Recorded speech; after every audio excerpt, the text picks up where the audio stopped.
Good evening everyone, मेरा नाम है शिखा वस्तवार। जैसा कि आप स्क्रीन पर देख सकते हो, महाद्वीपीय एवं प्रमुख प्रायद्वीपीय भूपटल के विभिन्न उच्चावच। इसके अंतर्गत आज हम लेसन नंबर 2 करने वाले हैं, जिसमें है पर्वतों का वर्गीकरण और विश्व की प्रमुख पर्वत श्रेणियों के बारे में। तो चलिए शुरू करते हैं। यहाँ पे है पर्वत, माउंटेन्स जिसे कहते हैं हम। तो पर्वत क्या होते हैं?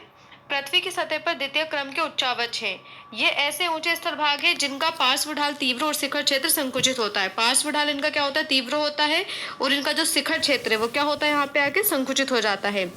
यह सामान्यतः 1000 मीटर से अधिक ऊंचे होते हैं। सामान्यतः 1000 मीटर से अधिक ऊंचे होते हैं। पहाड़ी की अगर हम बात करें तो पर्वत के लघु रूप जिनकी ऊंचाई 1000 मीटर से कम होती है उनको हम पहाड़ी कहते हैं। जिनकी ऊंचाई 1000 मीटर से कम होगी उनको क्या कहेंगे? हम पहाड़ी कहेंगे। पर्वत शिखर, माउंटेन पीक किसे कहा जाता है? किसी पर्वत या पहाड़ी की चोटी का सर्वोच्च भाग शिखर पर्वत शिखर कहलाता है। मतलब जो पहाड़ी है इसकी चोटी का सर्वोच्च भाग क्या कहलाएगा? पर्वत शिखर, माउंटेन पीक। पर्वत श्रेणी किसे कहेंगे? Mountain range. एक ही काल में निर्मित तथा एक सक्रिय पेटी में विस्तृत पर्वत एवं पहाड़ियों के क्रम को पर्वत श्रेणी कहते हैं। नेक्स्ट हम यहाँ पे पर्वत श्रृंखला की बात करेंगे, माउंटेन चेन्स की। भिन्न भिन्न कालों में निर्मित विभिन्न समानांतर श्रेणियों व एकाकी पर्वत मिलकर पर्वत श्रृंखला का निर्माण करते हैं। ठीक है। फिर नेक्स्ट हम देखेंगे पर्वत समूह, माउंटेन ग्रुप्स। एक पर्वत समूह पर्वत तंत्र का वह समूह होता है जिसमें कई युगों में निर्मित पर्वत व पहाड़ियां पाई जाती हैं। उदाहरण कार्डिलेरा। कार्डिलेरा के अंतर्गत कई पर्वत समूह तथा पर्वत तंत्र को शामिल किया जाता है। जैसे उत्तरी अमेरिका का प्रशांत तटीय पर्वतीय भाग, रॉकी श्रेणी कार्डिलेरा इसका प्रमुख उदाहरण है। ठीक है, रॉकी श्रेणी कार्डिलेरा कहाँ पर है? उत्तरी अमेरिका के प्रशांत तटीय भाग में। नेक्स्ट हम यहाँ पे देखेंगे संरचना के आधार पर पर्वतों का अगर वर्गीकरण करें। देखिए याद रखना ये है संरचना के आधार पर पर्वतों का वर्गीकरण। ठीक है, तो इसमें हम इसको 6 पार्ट में डिवाइड कर सकते हैं। फर्स्ट आप देखोगे मोरदार या वलित पर्वत, फोल्ड माउंटेन्स। सेकंड नंबर पे आप देखोगे अवरोधी या ब्लॉक पर्वत, ब्लॉक माउंटेन्स। थर्ड नंबर के गुंबदाकार पर्वत, डोम माउंटेन्स। और फिर फोर्थ नंबर पे संग्रहित या ज्वालामुखी पर्वत जिसे हम बोलते हैं वोल्केनो माउंटेन्स। फिफ्थ नंबर पे हो जाएगा मिश्रित या जटिल पर्वत, कॉम्प्लेक्स माउंटेन्स। और 6 नंबर पे मिलेगा आपको अवशिष्ट पर्वत, रेसिडियल माउंटेन्स। तो सबसे पहले हम बात करने वाले हैं यहाँ पे मोरदार या बलित पर्वत की, जिसे हम फोल्ड माउंटेन्स कहते हैं। यह संपीड़नात्मक बलों द्वारा निर्मित पर्वत है। जब चट्टानों में पृथ्वी की आंतरिक बलों द्वारा मोड़ या वलन पड़ जाता है तो उसे मोरदार पर्वत कहा जाता है। क्या कहा जाता है उसे? मोरदार पर्वत। मोरदार पर्वत विश्व के सबसे ऊंचे तथा सर्वाधिक विस्तृत पर्वत हैं। ये पर्वत लहरदार होते हैं। इनके उदाहरण देखेंगे हम यहाँ पे कुछ। हिमालय, आल्प्स, यूरल, रॉकी और एंडीज एटलस जो है मोरदार पर्वत के उदाहरण है। हिमालय आपको एशिया में मिल जाएगा। आल्प्स आपको कहाँ पे मिलेगा? ये आल्प्स आपको मिल जाएगा यूरोप में मिल जाएगा। यूराल पर्वत भी यूरोप और रूस में मिलेगा। रॉकी पर्वत आपको अमेरिका में मिलेगा, उत्तरी अमेरिका। एंडीज पर्वत दक्षिण अमेरिका। एटलस पर्वत अफ्रीका में। नेक्स्ट हम यहाँ पे देखेंगे अवरोधी या ब्लॉक पर्वत जिसे ब्लॉक माउंटेन्स कहते हैं। इनका निर्माण तनाव या खिंचाव की शक्तियों द्वारा होता है। इनसे भ्रंश या दरारें बनती हैं जिससे धरातल का कुछ भाग धंस जाता है और कुछ भाग ऊपर की तरफ उठ जाता है। ठीक है, तो दरारें बनने से धरातल का कुछ भाग क्या होता है? नीचे की तरफ बैठ जाता है और कुछ भाग ऊपर की तरफ उठ जाता है। तो दरारों के समीप ऊंचे उठे भाग को ब्लॉक पर्वत कहलाता है। ठीक है, दरारों के समीप ऊंचा उठा भाग क्या कहलाता है? ब्लॉक पर्वत कहलाता है।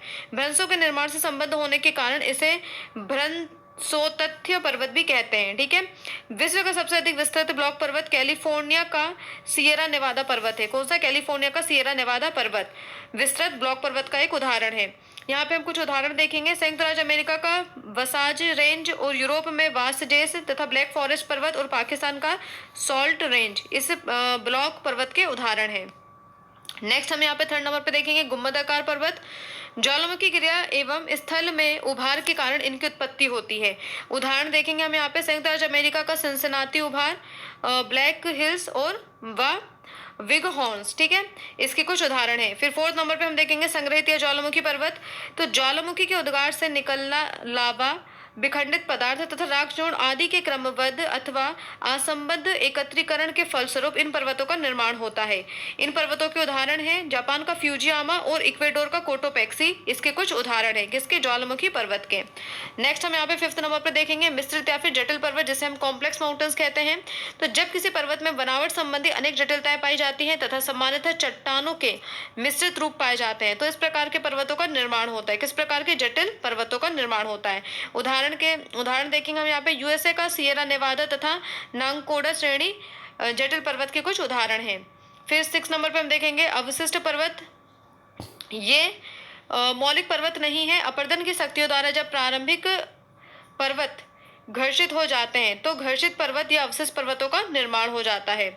ठीक है, इसके उदाहरण देखेंगे। भारत की विंध्याचल, अरावली, सतपुड़ा महादेव, पश्चिमी घाटी, पूर्वी घाटी और पार्श्वनाथ किसके उदाहरण है? अवशिष्ट पर्वत के उदाहरण है। तो याद रखना, भारत के जितने भी पर्वत हैं ये किस पर्वत के उदाहरण है? ये अवशिष्ट पर्वत के उदाहरण है संरचना के आधार पर। ठीक है, भारत के विंध्याचल, अरावली, सतपुड़ा महादेव, पश्चिमी घाटी, पूर्वी घाटी और पार्श्वनाथ अवशिष्ट पर्वत के उदाहरण है। नेक्स्ट हम यहाँ पे देखेंगे पर्वत निर्माणकारी घटनाओं मतलब आयु के आधार पर पर्वतों का वर्गीकरण। अभी हमने इससे पहले हमने देखा था संरचना के आधार पर पर्वतों का वर्गीकरण। अब यहाँ पे हम देखेंगे आयु के आधार पर पर्वतों का वर्गीकरण। तो आयु के आधार पर पर्वतों को 4 भागों में डिवाइड किया गया है। फर्स्ट भाग है इसका प्री कैम्ब्रियन या कैम्ब्रियन युग के पूर्व के पर्वत, सेकेंड है कैलिडोनियन पर्वत, थर्ड है हर्षिनियन पर्वत और फोर्थ है अल्पाइन पर्वत। तो सबसे पहले हम बात करने वाले हैं यहाँ पे प्री कैम्ब्रियन या कैम्ब्रियन युग के पूर्व के पर्वतों की। तो ये प्राचीनतम पर्वत है, परंतु अत्यधिक अनाच्छादन के कारण ये आंशिक रूप में ही मिलते हैं। इस काल के दौरान में कौन कौन से पर्वत पाए गए? उत्तरी अमेरिका में लॉरेंसियन पर्वत, एल्गोमन पर्वत, किलोनियन पर्वतों का निर्माण हुआ था और यूरोप महाद्वीप में भी फेनोस्कैंडिया तथा स्कॉटलैंड में प्री कैम्ब्रियन पर्वतीकरण के उदाहरण पाए गए हैं और भारत में अरावली पर्वत इसी युग के पर्वत के उदाहरण है। तो याद रखना, भारत का जो अरावली पर्वत है वो किस युग का है? वो प्री कैम्ब्रियन युग का है। ठीक है, तो ये अक्सर एग्जाम्स में पूछा जाता है कि भारत का अरावली पर्वत किस युग का पर्वत का उदाहरण है? तो ये वो है प्री कैम्ब्रियन युग के पर्वतों का उदाहरण है। नेक्स्ट सेकंड नंबर पे हम देखेंगे कैलिडोनियन पर्वत। कैलिडोनियन पर्वत के अंतर्गत देखेंगे हम स्कॉटलैंड के प्राचीन पर्वत कैलिडोनिया के नाम पर इस युग के पर्वतों को कैलिडोनियन कैलिडोनियन क्रम के पर्वत कहा गया। कैलिडोनियन पर्वतीकरण की क्रिया पैलियोजोइक महाकल्प के विभिन्न युगों विशेषकर सिलूरियन व डिवोनियन युगों में संपन्न हुई। इस काल के दौरान यूरोप में स्कॉटलैंड व आयरलैंड के पर्वत, ठीक है, स्कैंडिनेवियन पर्वत, फिर दक्षिण अमेरिका के ब्राजीलाइट्स पर्वत और भारत के विंध्याचल महादेव, सतपुड़ा पर्वत।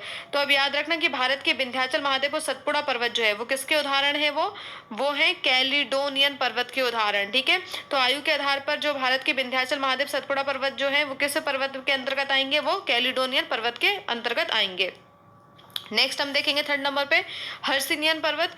तो हर्षिनियन पर्वत के अंतर्गत देखेंगे कैलिडोनियन पर्वतीकरण के पश्चात एक शांत काल का आरंभ हुआ जो कार्बोनिफेरस युग तक रहा। उसके पश्चात पैलियोजोइक कल्प के अंतिम चरण में पर्मियन व कार्बोनिफेरस युगों में इन पर्वतों का उद्गम हुआ। ठीक है, जर्मनी के हॉर्ज पर्वत को आधार बनाकर इस काल के पर्वतों का नामकरण किया गया। किसका? जर्मनी के हॉर्ज पर्वत के आधार पर हर्षिनिया रखा गया है, हर्षिनियन पर्वत का नाम रखा गया। ठीक है, जर्मनी के हॉर्ज पर्वत के नाम पर आधार पर।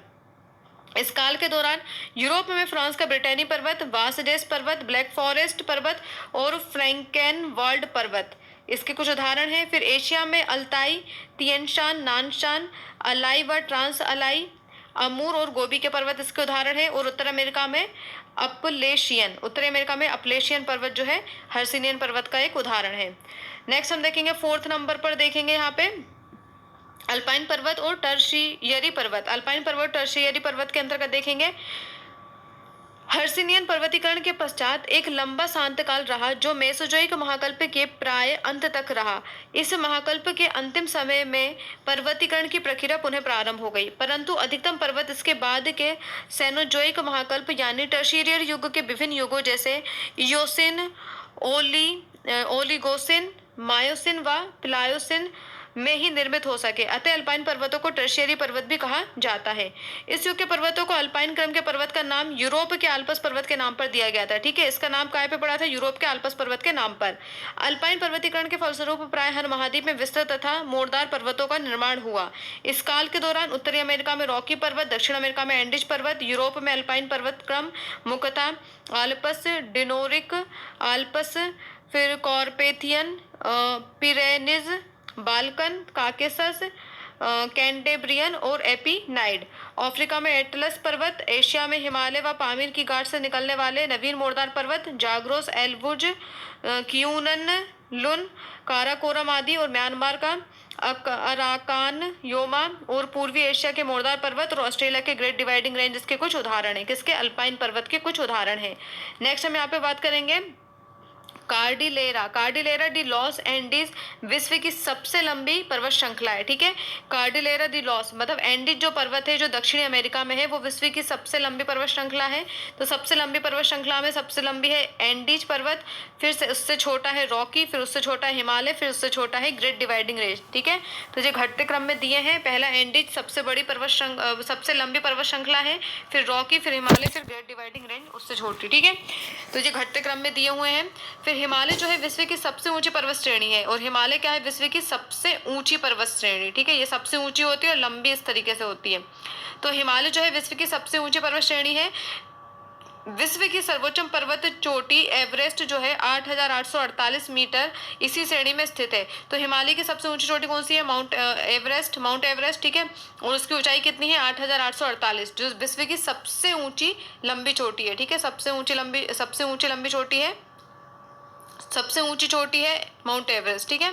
फिर अलास्का श्रेणी की माउंट मैकिनले उत्तरी अमेरिका की सबसे ऊंची पर्वत चोटी है। उत्तरी अमेरिका की सबसे ऊंची पर्वत चोटी है माउंट मैकिनले, ठीक है। फिर काकेशस श्रेणी में स्थित एल्ब्रुस यूरोप की सबसे ऊंची चोटी है, और यहाँ पे आल्प्स श्रेणी की सबसे ऊंची चोटी माउंट ब्लैंक है। यहाँ पे हम देखेंगे कुछ पर्वत, तो आप यहाँ पे देख सकते हो। सबसे पहले हम देखेंगे विश्व का सबसे लंबा पर्वत, तो सबसे लंबाई में सबसे लंबा पर्वत है एंडीज पर्वत, और एंडीज पर्वत की सबसे ऊंची चोटी है एकांकागुआ, ये कहाँ पे, दक्षिण अमेरिका में, ठीक है। फिर उसके बाद आ जाता है रॉकी पर्वत, तो रॉकी पर्वत की सबसे ऊंची चोटी कौन सी मिलेगी आपको, माउंट एल्बर्ट, इसकी सबसे ऊंची चोटी है माउंट एल्बर्ट। रॉकी पर्वत के बाद जैसे क्या जाएगा हिंदू कुश या हिमालय बोलते जैसे, या फिर काराकोरम, तो ये आपको कहाँ मिलेगा, मध्य एशिया में मिलेगा। उसकी सबसे ऊंची चोटी है कौन सी है, माउंट एवरेस्ट। हिमालय की सबसे ऊंची चोटी कौन सी है, माउंट एवरेस्ट। फिर आ जाओ आप ग्रेट डिवाइडिंग रेंज पे, ग्रेट डिवाइडिंग रेंज आपको ऑस्ट्रेलिया में मिलेगा। इसकी सबसे ऊंची चोटी का नाम है कोयुस्को, ठीक है। इसकी सबसे ऊंची चोटी का नाम क्या है, कोयुस्को। फिर हम देखेंगे ट्रांस अंटार्कटिका पर्वत, यहाँ पे पाया जाएगा, अंटार्कटिका है यहाँ पे। तो ट्रांस अंटार्कटिका पर्वत जो है अंटार्कटिका में है, और इसकी सबसे ऊंची चोटी है माउंट विंसन मैसिव, ठीक है। माउंट विंसन मैसिव इसकी सबसे ऊंची चोटी है। फिर हम देखेंगे यहाँ पे नेक्स्ट यहाँ पे आप देख सकते हो तिएन शान जो पर्वत है ये मध्य एशिया में है। इसकी सबसे ऊंची चोटी का नाम है पीके पोवेडा, इसकी सबसे ऊंची चोटी कौन सी है, पीके पोवेडा। फिर हम देखेंगे यूराल पर्वत श्रेणी, ये आप देख सकते हो यूराल पर्वत श्रेणी, ये मध्य रूस में है। इसकी सबसे ऊंची चोटी का नाम है गोरा नेरोडनाया, इसकी सबसे ऊंची चोटी कौन सी है, गोरा नेरोडनाया, ठीक है। फिर हम देखेंगे एटलस पर्वत आपको मिलेगा अफ्रीका में, यह एटलस पर्वत अफ्रीका में मिलेगा। इसकी सबसे ऊंची चोटी है जेवेल, ठीक है। इसकी सबसे ऊंची चोटी कौन सी है, जेवेल। फिर देखेंगे वर्खोसियांस पर्वत, ये आपको दिखेगा यहाँ पे साइड में, ये पूर्वी रूस साइड में आपको दिखेगा, और इसकी सबसे ऊंची चोटी का नाम क्या है, गोरा मास्खाया, ठीक है। इसका सबसे ऊंची चोटी कौन सी है, गोरा मास्खाया। फिर आप देख सकते हो यहाँ पे जाग्रोस पर्वत आपको यहाँ पे दिख जाएगा, यहाँ ये ईरान साइड में दिख जाएगा। इसकी सबसे ऊंची चोटी है जाडकुहू, ठीक है। जाग्रोस पर्वत की सबसे ऊंची चोटी कौन सी है, जाडकुहू। फिर हम देखेंगे नेक्स्ट हम पर्वत देखेंगे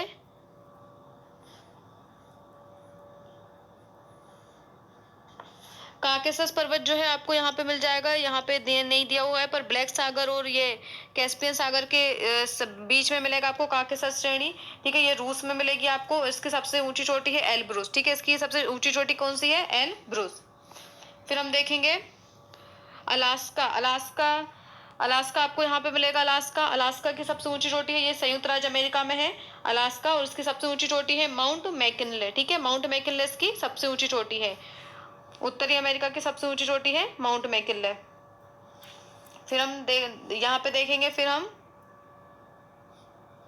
ये आप साइड में देख सकते हो यहाँ पे अपलेशियन, यहाँ पे क्या है, अपलेशियन श्रेणी। तो अपलेशियन श्रेणी आपको कहाँ मिलेगी, अमेरिका और कनाडा में मिलेगी, और इसकी सबसे ऊंची चोटी है, इसकी सबसे ऊंची चोटी का नाम है माउंट मिचेल, ठीक है। इसकी सबसे ऊंची चोटी कौन सी है, माउंट मिचेल। फिर आप यहाँ पे देख सकते हो आल्पस, ये है आल्पस पर्वत, ठीक है। तो आल्पस पर्वत आपको कहाँ मिलेगा, मध्यवर्ती यूरोप में आल्पस पर्वत यहाँ पे आप देख सकते हो। तो आल्पस पर्वत की सबसे ऊंची चोटी है माउंट ब्लैंक, ठीक है। इसकी सबसे ऊंची चोटी कौन सी है, माउंट ब्लैंक। फिर आप यहाँ पे जैसे कि यहाँ पे देख सकते हो सिएरा नेवादा, यहाँ पे दिख रहा है आपको सिएरा नेवादा पर्वत है। और कोस्ट रेंज आपको यहाँ पे मिल जाएगी, कोस्ट रेंज। फिर ऐसे बहुत सारे पर्वत आपको दिख जाएंगे यहाँ पे। यहाँ पे आप देख सकते हो ये क्या दिया हुआ है, स्कैंडिनेविया।